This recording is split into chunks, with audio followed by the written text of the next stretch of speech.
Hi everyone, welcome to my channel. My name is Gopi. Today I will be drawing in my Fabriano 1264 watercolor sketchbook.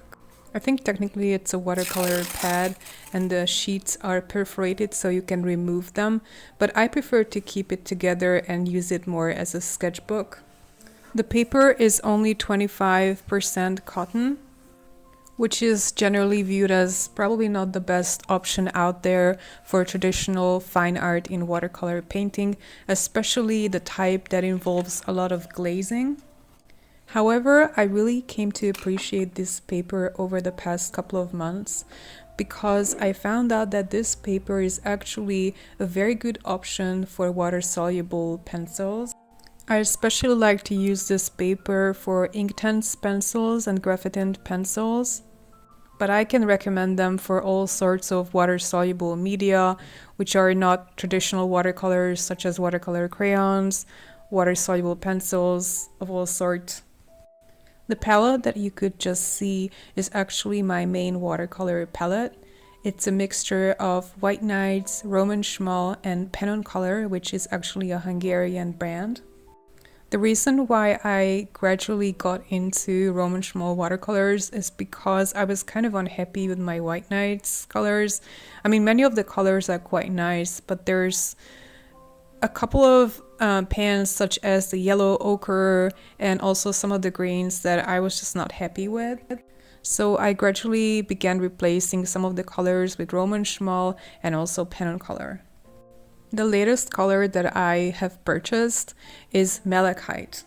Now, if you are interested in learning more about mineral pigments and especially the Roman Szmal ones, I highly recommend that you check out Kimberly Crick's channel. She has a magnificent video on these colors.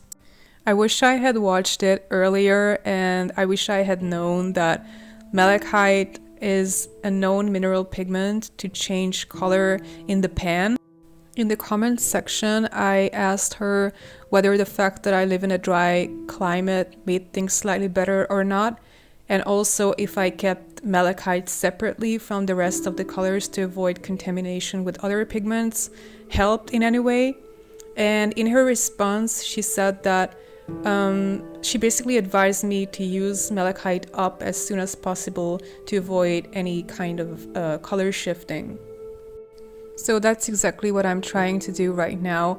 I will try to use malachite up this year because it's actually quite an expensive pigment and I don't want it to go to waste.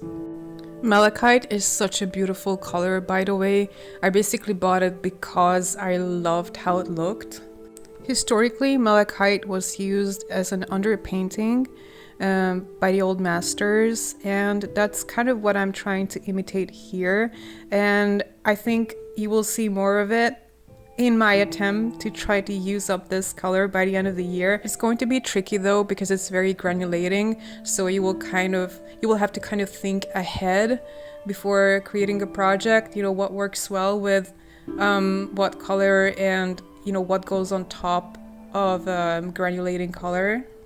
Here I actually gave myself a hard time because I used two very granulating colors, Potter's Pink and Malachite, as an underpainting, and then when I went on top of them with the Museum Aquarelle. Now, like I said, it's my first time ever using these pencils, so I'm still in the process of getting the hang of it. But these pencils definitely seemed a lot more powdery than my Staedtler Carats and my Inktense pencils. I'm planning on doing a video on watercolor pencils in general and to make a comparison between them like I did with watercolor crayons. If that's something that you would be interested in, please let me know in the comments. So yeah, drawing with the Museum Aquarelles, they feel like the Derwent Color Soft pencils, so almost like a cross between regular color pencils and pastel pencils. And then when you activate them with water, they become like the most vibrant watercolors. They actually are a lot more pigmented than I expected. I had already swatched out these pencils and I was like trying them out a little bit, but this is the first actual drawing that I'm actually making. And I kind of felt like I went overboard with the colors. I actually laid down way more pigment than I should have. I was basically using them like my Staedtler carrots. The Staedtler pencils are very vibrant when used in layers, so you have to gradually build up layer by layer to achieve your preferred level of saturation. But these pencils are just vibrant right away. But all in all, they definitely felt more textured than the Staedtler pencils or even the Inktense, to be honest.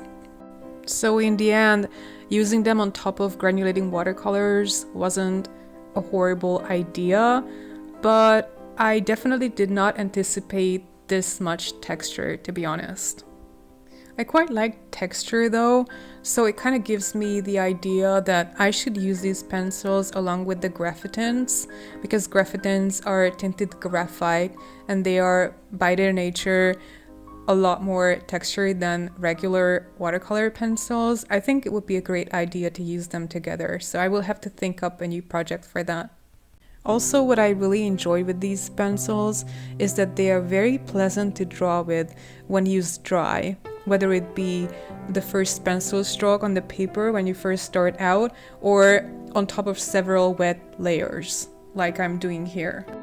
The white is very opaque. It's actually the most opaque water-soluble pencil that I have seen so far, so it's very good for details, highlights, and so on. What really shocked me though is that, as you can see, I'm now drawing individual blades of grass, and those go on top of several layers, and there's absolutely no problem whatsoever. I'm able to do that, and not only that, but also to activate them and basically create almost like a gouache effect. It always shocks me how different water-soluble pencils are.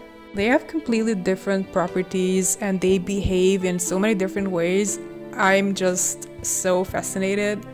Anyways, I'm very impressed with these pencils. I will absolutely use them in the future and also in future videos. If you enjoyed today's video, please give me a like, leave me a comment, consider subscribing, and see you next time. Bye bye!